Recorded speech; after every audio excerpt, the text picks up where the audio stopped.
Okay, so we're going to do 12.3 geometric sequences today.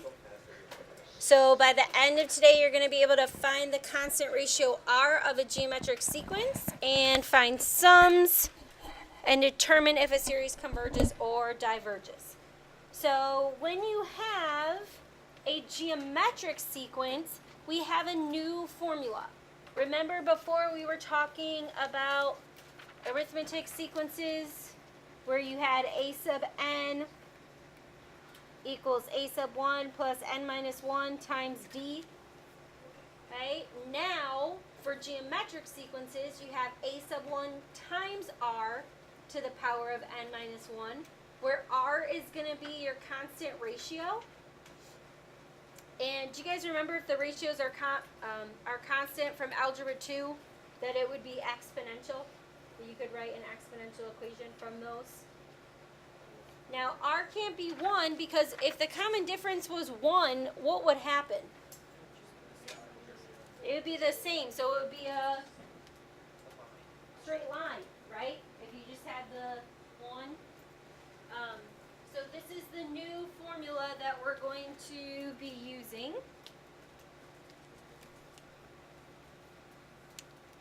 And for example 1, the nth term of a sequence is given. So you'll need to write that down. This will be what's given to you.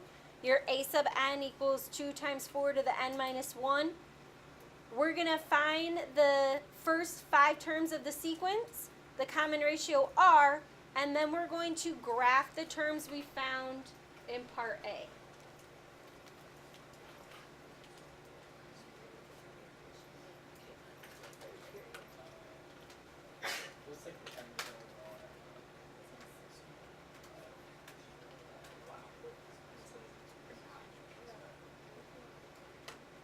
Okay, so similar to what we did for an arithmetic sequence, if we want to find the first 5 terms of the sequence, Celia, what are we going to do?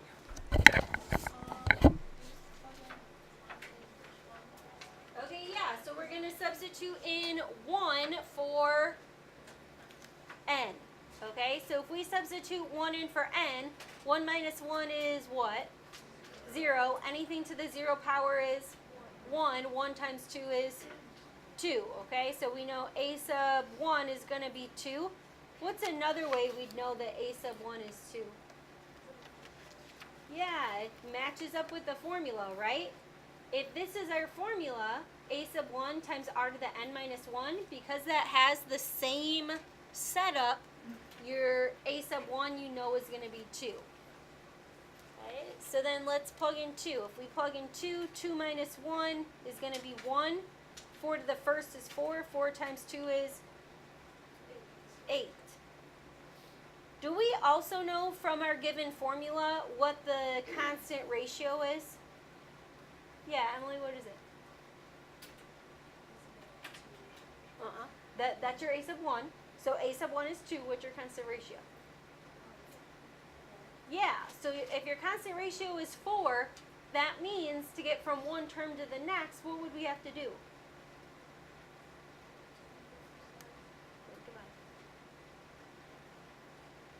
How are we going to use 4 to find the next term? Multiply by 4, right? Isn't 2 times 4, 8? So what will we predict a sub 3 is? 32, because 8 times 4 is 32. So to find a sub 4, I can just multiply 32 by 4. Okay, so what's 30 times 4?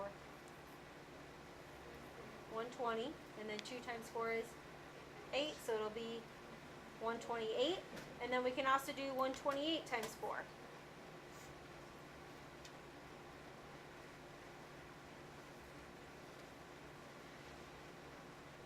Okay, so for part A, we just found the first 5 terms. Now for part B, we have to find R. So again, you could just look at the equation and say, oh, this is the same form as our geometric sequence, and you could see that it's 4. A way you can always find it, so even if you aren't given the equation, you can always do a sub 2 over a sub 1. which is actually really similar to how we found the common difference D, which was A sub 2 minus A sub 1.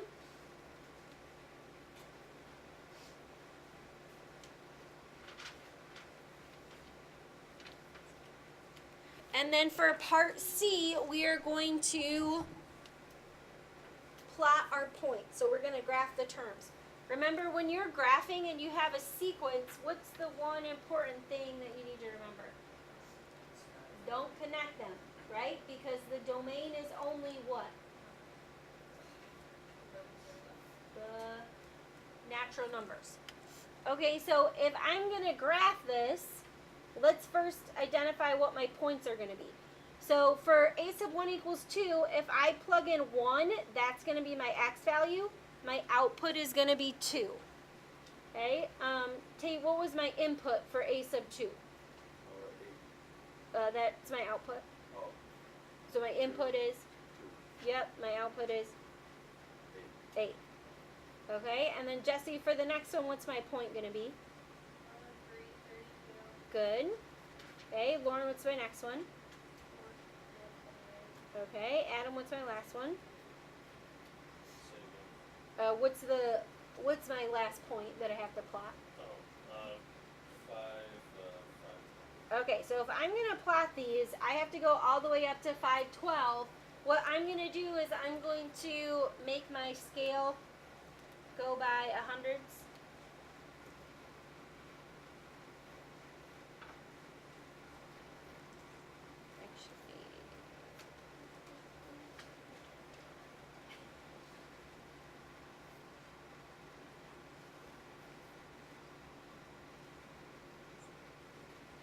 Okay, so I'm going to do 100, 200, 300, 400, 500.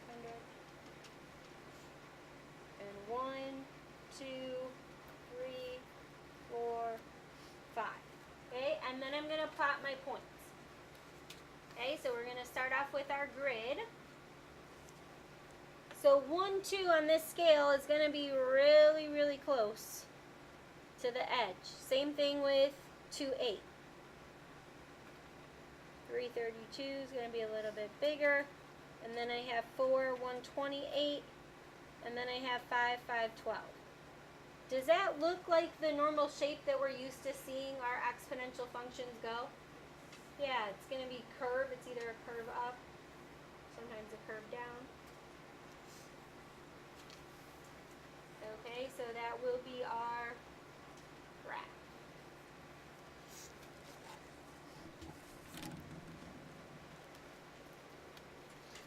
Okay, and then example 2, determine whether each sequence is geometric. If so, find the common ratio.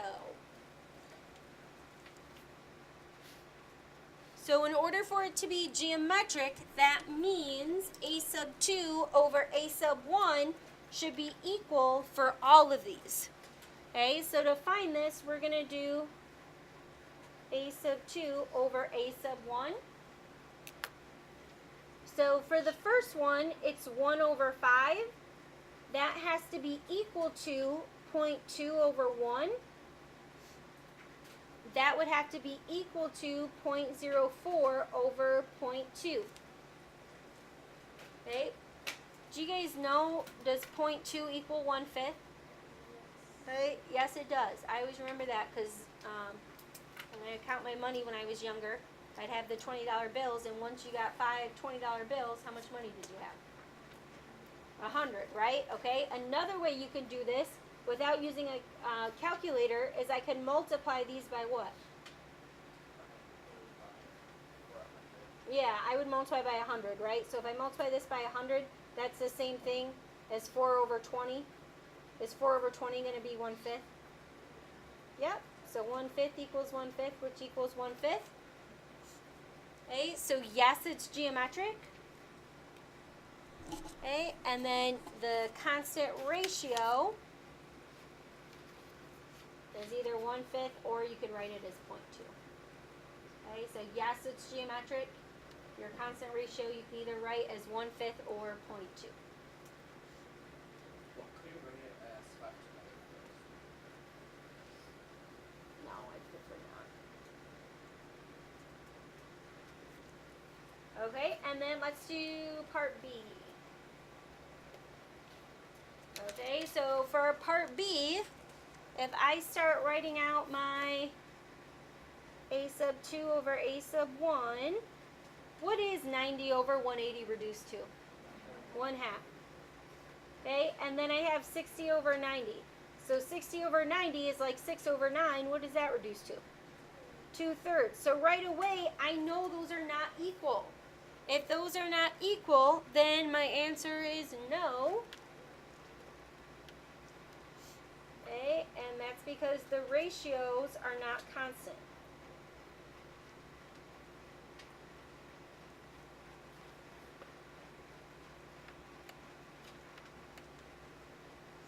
Okay, now for example 3, it says for parts A and B, if there's more than one answer, indicate the first term and the R value for each answer.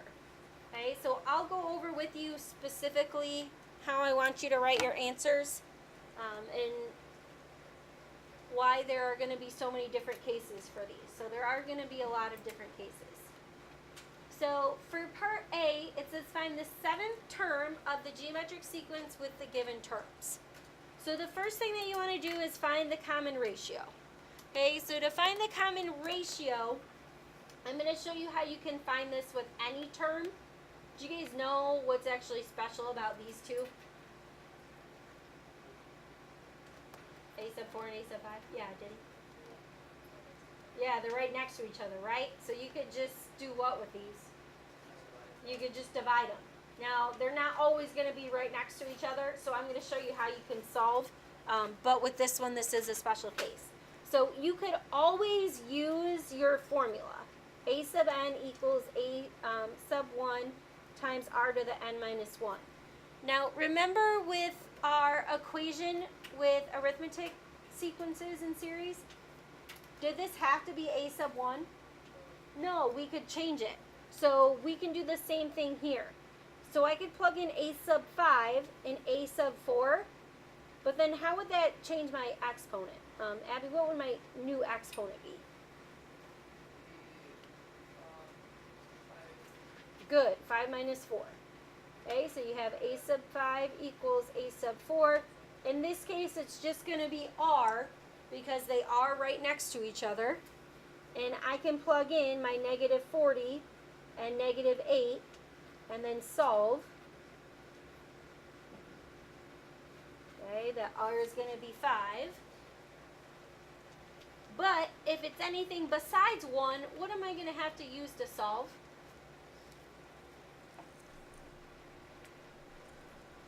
Well, if it's anything besides 1.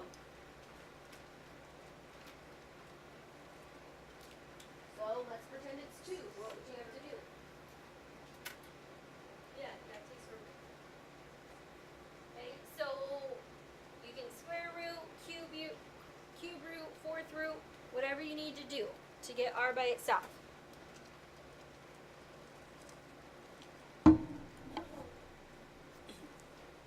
Okay, and then for step 2, what we're going to do is find A sub 1. Now, in some cases, like where you just have one R value, you don't necessarily have to find A sub 1, but in many cases, you are going to have to find A sub 1, which is why we're going to do that. Okay, so you could evaluate already knowing R is 5. How could you get the 7th term if you know that A sub 5 is negative 40 and R is 5? Those are pretty close together, right?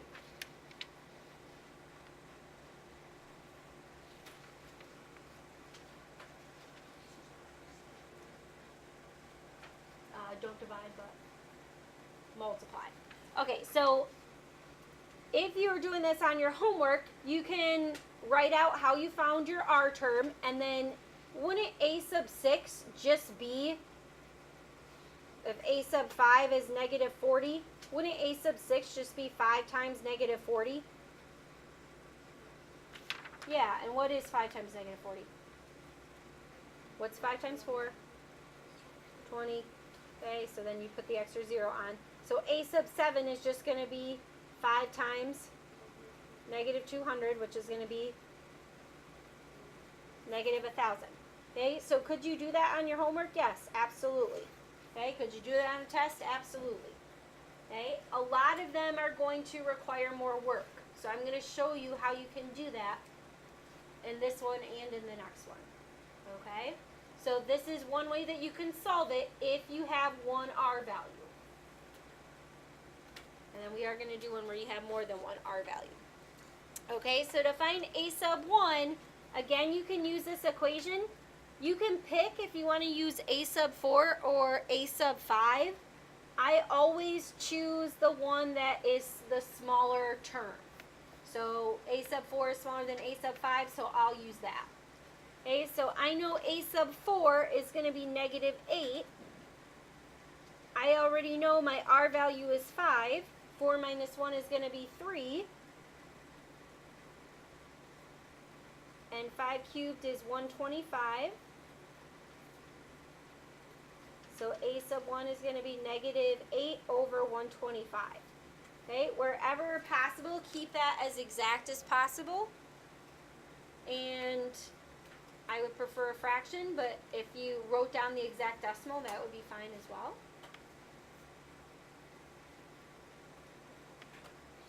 And then what we're going to do is write the rule and evaluate. So whenever you're writing the rule, that is going to be the nth term. Okay, so your equation for the nth term. So if you are writing your equation, you do have to find a sub 1, which is another reason why I wanted you to do this. So this is going to be a sub n equals a sub 1, which is negative 8 over 125, times r, which is 5, to the n minus 1 power. Okay, so this is the rule. So if it just told you to write the rule, that's what you would write. Okay, and then we're trying to find the 7th term. I'm going to show you how to do this without a calculator.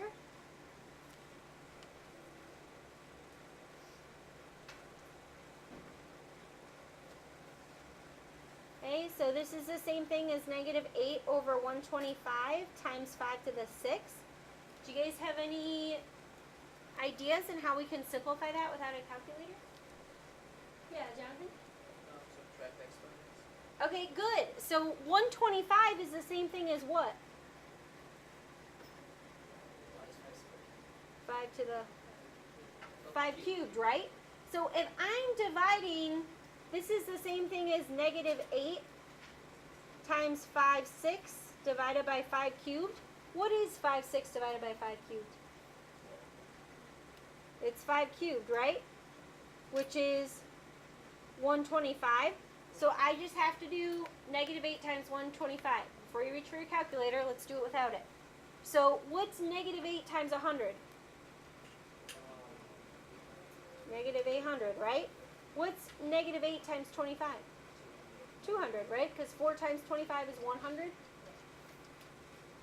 So negative 800 plus negative 200 is negative 1,000.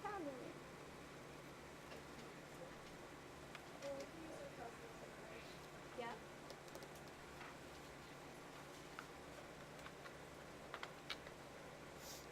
All right. Okay, and then the next one is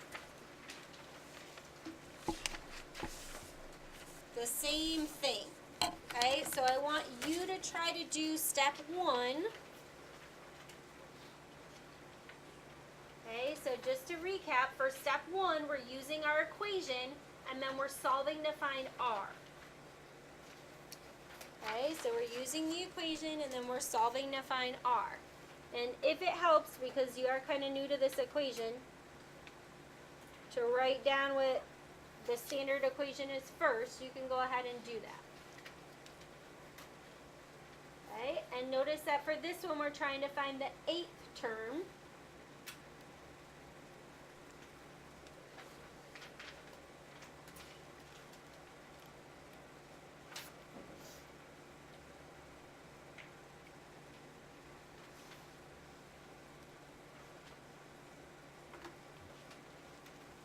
Okay, so Megan, what do you think? What are you thinking you're going to plug in for a sub n?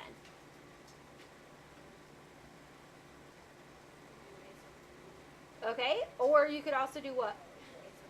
Okay, I'm going to do a sub 5 here and a sub 3 here, and let's figure out why I'm going to do that. Okay, so if you have n minus 1, then Megan, if I have the 5 and the 3, what am I going to put here?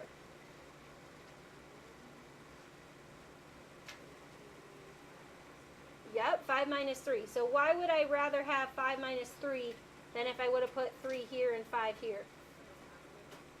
Then it would have been, what would this exponent have been?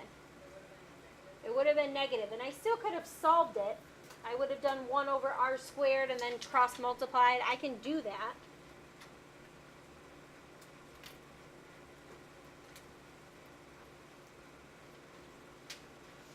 Okay, so now I'm trying to get r by itself. I'm going to divide by 36. So I'm going to get r squared equals, Manuga, what'd you get for that? 9. Yep, good. Okay, so then Olivia, what did you do at this step, or what would you do? Okay, so then what's my value for r? No. Plus or minus 3. Plus or minus 3. Okay, so for that one, you have to include your plus or minus. So let's talk about why. They give us the third term and the fifth term. Couldn't I multiply 36 by negative 3, get a negative number, and then multiply by another negative and get a positive? Yeah, so based on this information that they gave me, I don't know if r is positive or negative. Okay, so what I have to do is I have to consider both the positive and the negative values. Now, your direction said if there's more than one answer, indicate the first term in the r value for each answer. So because we do have to indicate the first term in the r value, I have to solve for a sub 1. Okay, now the first thing I'm going to do is the positive case. So in the positive case, I'm going to set r equal to 3. Now when I plug this into my equation, just like I did before, I'm always going to use the smaller term. So I'm going to use a sub 3. You don't have to. You can use a sub 4.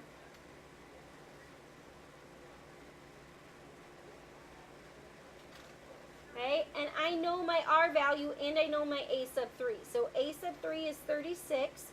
My r value is 3. So now I'm just going to solve this for a sub 1.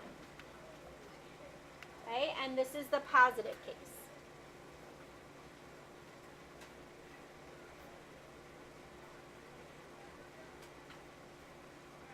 Okay, so in the positive case, I have a sub 1 equals 4.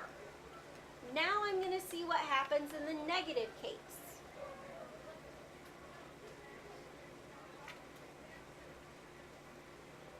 So now I'm going to use r equals negative 3.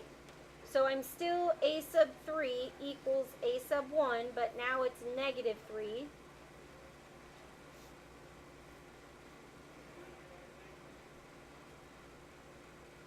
Am I going to get the same answer for both of them?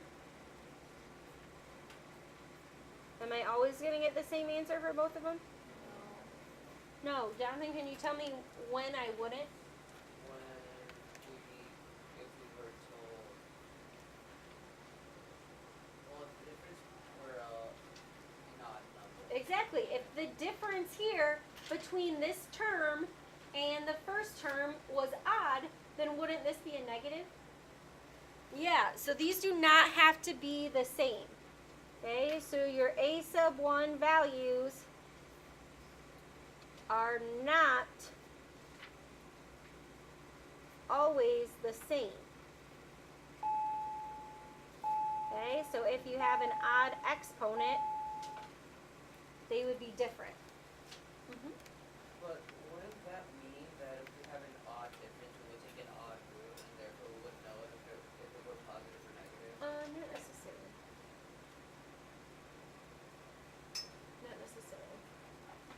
would get the same answer, like in your final step. For odd.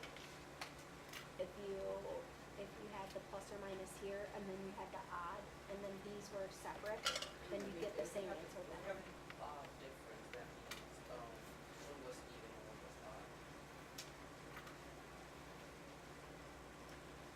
If you have an odd difference, it means that whatever term you plugged in was even.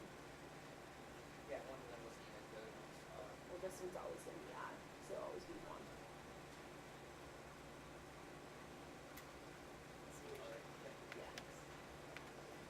Okay, so now what we're going to do is write the rule and evaluate, but again we have to consider both the positive and the negative values. So for the positive, I'm going to plug in r is 3 and a sub 1 is 4, and then I'm going to solve. Okay, so again, I'm going to use my original equation, the a sub n, but I'm going to plug in a sub 8, and then a sub 1 times r to the 8 minus 1. So a sub 1 is 4 times 3 to the 7th.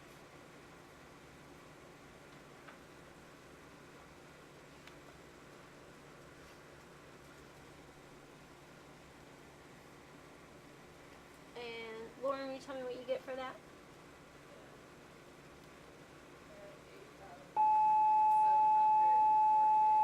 Good. Okay, so 8,748. And I'm going to show you how we're going to write our final answer. And then we also have to consider the negative. Okay, so if the r value is a negative 3, we still have the same value for a sub 1. We're going to do a sub 8 equals a sub 1 times r to the 8 minus 1. Okay, now negative 3 to the 7th, is that going to produce a negative number or a positive number? A negative. Okay, and then a negative times a positive will also be a negative. Because we have the same numbers, it will be the same value. Okay, so this is how you're going to write your final solution if you have 2 of them. Okay, so you're going to say a sub 8 equals 8,748 when a sub 1 equals 4 and r equals 3, and a sub 8 equals negative 8,748 when a sub 1 equals 4 and r equals negative 3.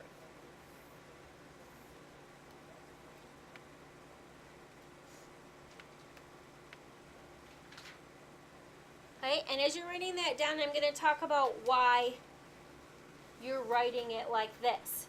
So in this case, it happened to be that the positive r value produced the positive final value, and the negative r value produced a final negative value. Do we think that's always going to happen?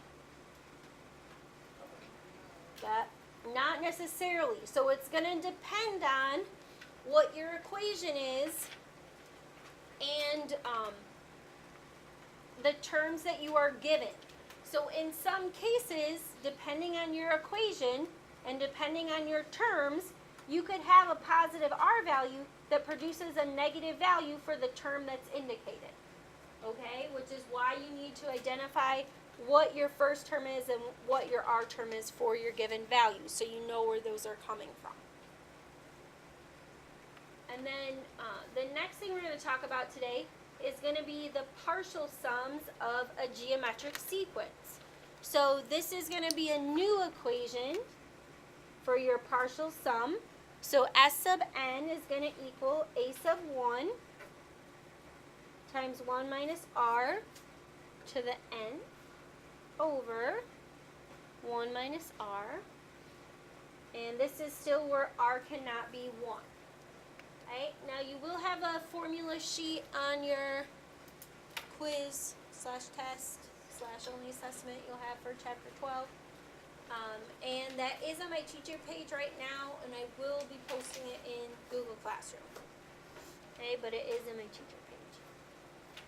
So what we're going to do is find partial sums of a geometric sequence. So for step 1, we're going to find the common ratio, and we're also going to find n.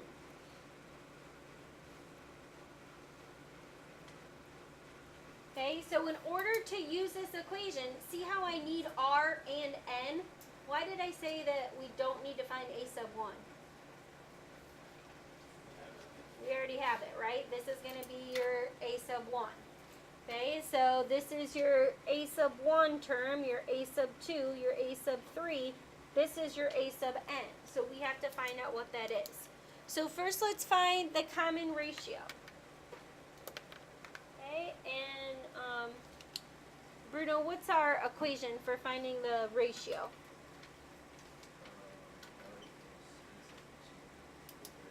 Yep, a sub 2 over a sub 1. So in this case, our a sub 2 is 2. So this is 2 over 1, which is just going to be 2. So that's going to be our r value. Okay, our r value is going to be 2. Okay, now to find the nth term, we can use our equation. Were you guys thinking you would do anything else besides that?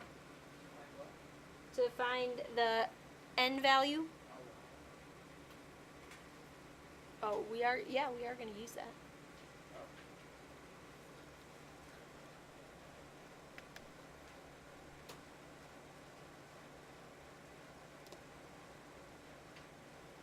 Okay, so your a sub n value, we already know a sub n is 256, so we'll plug that in. We already know a sub 1 is 1, so 1 times. Our r value is 2 to the n minus 1. That's what we're trying to find is our n. Well, 1 times anything is just what? Yeah, it's just going to be 1. If that was anything other than 1, do you know how you'd move it over? You would divide. Okay, so I'm just going to write that just in case you're using it and you don't have 1 as your first one. Okay? Now, our n value is in the exponent.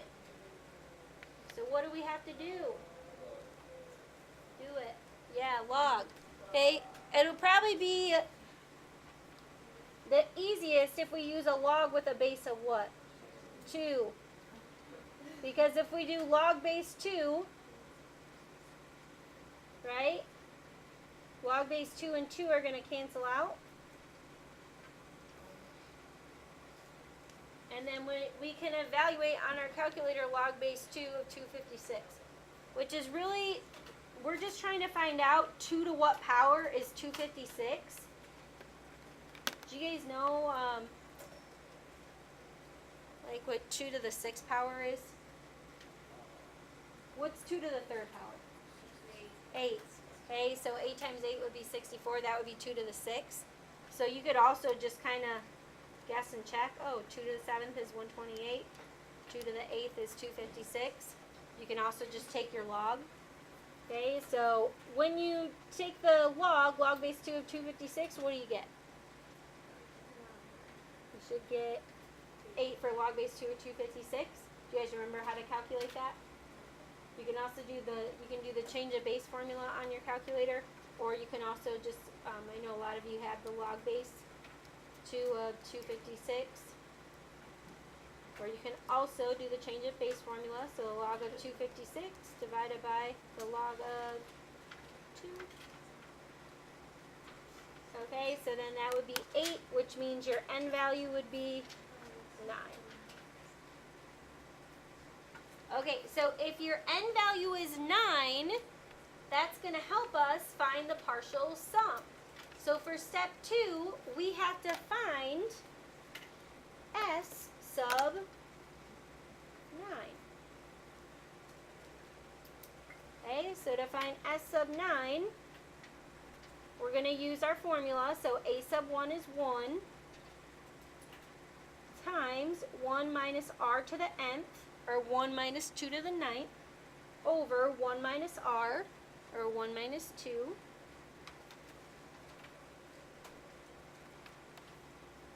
Okay, and so we already know a sub 1 is 1, our r value is 2, our n value is going to be 9. So that's what you need to use your formula. And really, with this, whatever I I get on the top, I'm just dividing that by negative 1. So 1 minus 2 to the 9th is negative 511. So negative 511 divided by negative 1 will be positive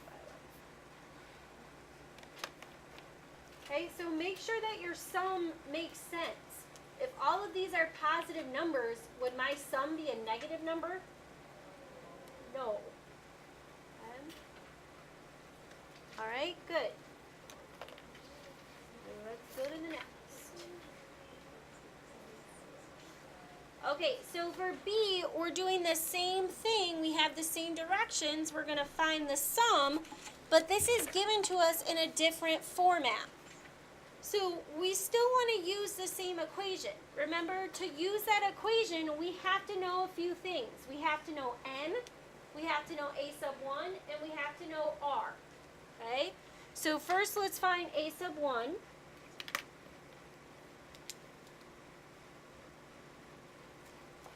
And Logan B, do you know how I can find a sub 1 from this? Just substitute when I have No, you're right. You substitute what?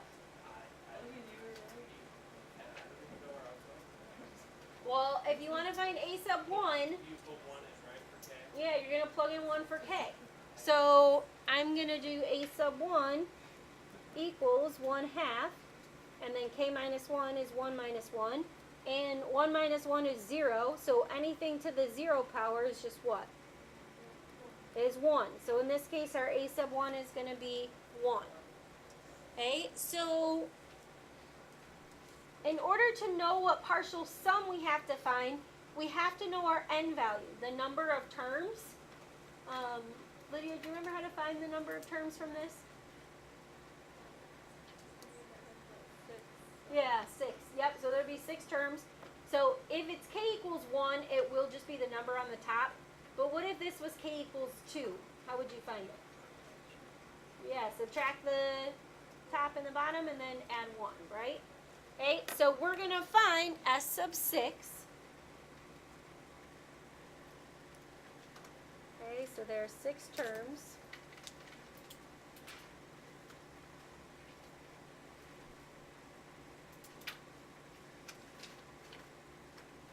Okay, which is how we know that we're going to find s sub 6. And then just looking at this, we should know what our r value is. Yeah.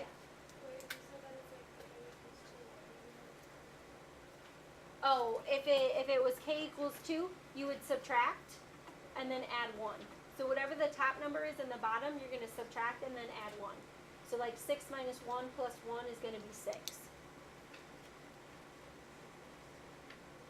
You always take the top minus the bottom, add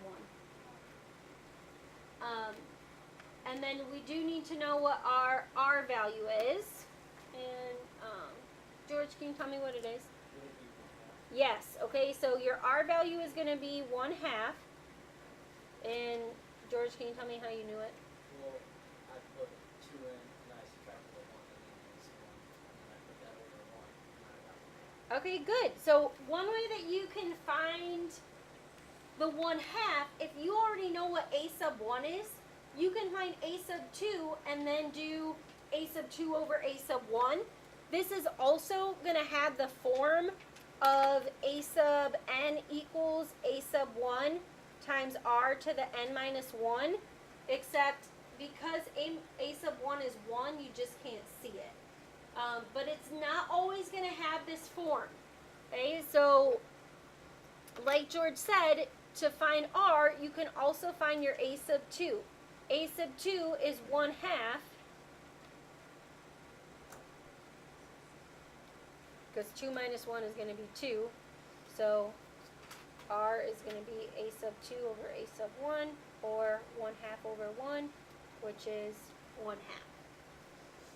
Okay, so now we can use our equation for the sum. Okay, so the sum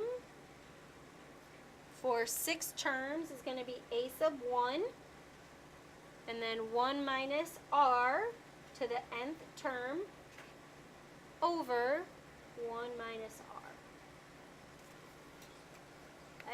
going to do this with mental math as well.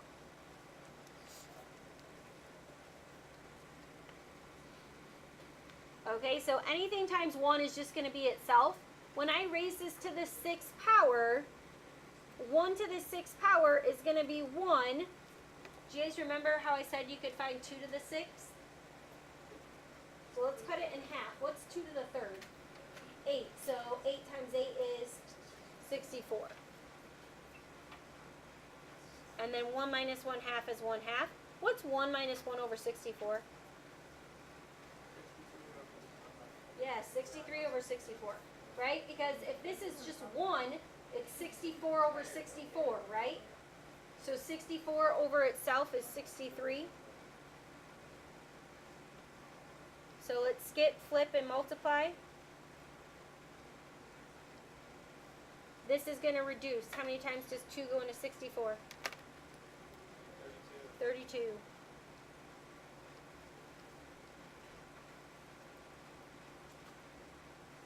Okay, so that is going to be your S sub 6.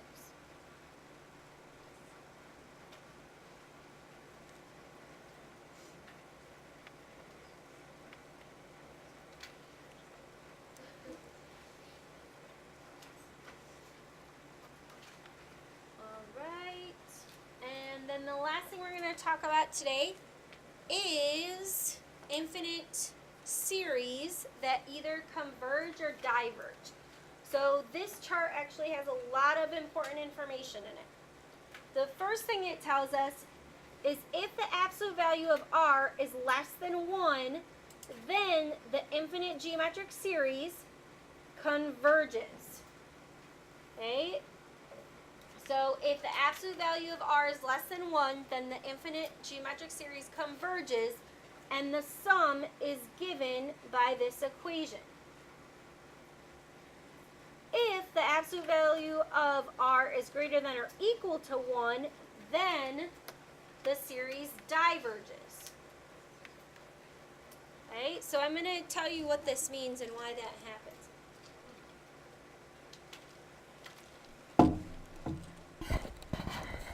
Okay, so if you have an r value that's less than 1, what kind of numbers are those? Okay, they're going to be fractions, right? If you have a series and you keep multiplying by a fraction, what happens to the numbers? They're getting smaller and smaller and smaller. So really, they're going to be approaching what value? 0. They're going to be approaching 0, right? So eventually, we can end up rounding a bunch of those values to 0, which means you can add them up and you can find a sum, okay? Because a lot of them are going to be 0, and so then we can actually find out what that is. If it's greater than or equal to 1, like some of ours were, right? Like if you have 5, It just could not. okay, so if you have an r value that's like 5, okay, if you keep multiplying by 5, what's happening to those numbers? Okay, and they would approach what? Infinity. So if they were that big, would we be able to add it and find out what the sum is? It's infinity. No, it would be infinity, right? Okay, because they keep on getting bigger. So the only reason we can find a sum for some of the series is if it converges because the r value is less than 1. Okay, if it's greater than or equal to 1, then it's going to diverge and then we won't be able to find it. Okay, so when you have the absolute value of r is less than 1, the partial sum is going to approach a fixed number, and we say that the series converges. Okay, this number that it approaches is called a limit, and that's actually something we're going to explore, bless you, in the next chapter. When your value of r is greater than or equal to 1, that means the partial sum is not going to approach a fixed number. So we're going to say that it diverges. Okay, so for the last one, the last example, it says determine whether each geometric series converges or diverges. If it converges, we're going to find the sum. Okay, so really, in order to figure out if it converges or diverges, what do we have to find? Yeah, we have to find the R value. So we already know how to find the R value, so let's do that for part A.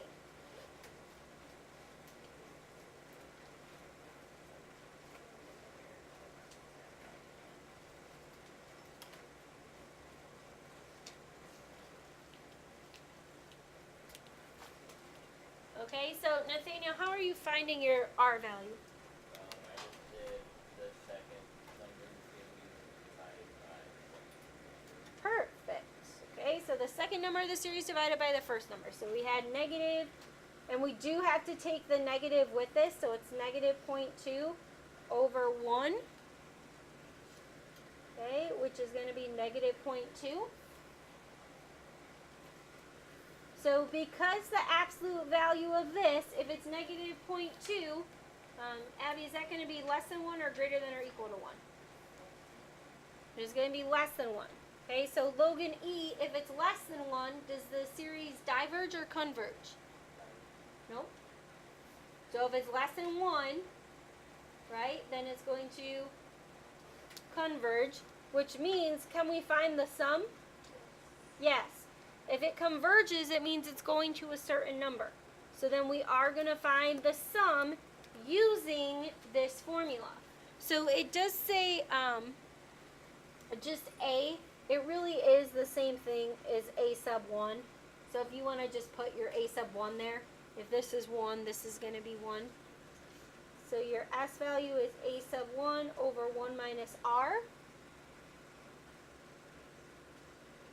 Okay, so our A sub 1 value is 1, and then 1 minus negative 0.2, which means it's really going to be plus. So it's 1 divided by 1.2.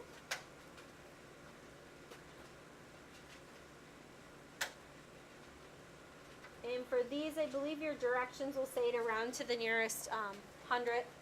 Because this one was repeating, I am going to write that as your exact answer, the 0.83 repeating.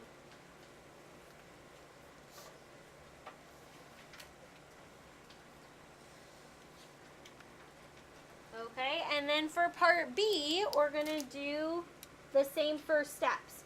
So to find R, we're going to do A sub 2 over A sub 1, which gives us 3.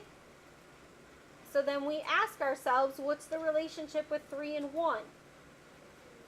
So the absolute value of 3 is greater than or equal to 1, which means the series diverges. Okay, and in some of your homework, they will ask you to write an inequality that represents it. This would be your inequality. Okay, and then I'm going to let you guys get started on your homework today. And this is the last section before your quiz, which is Friday.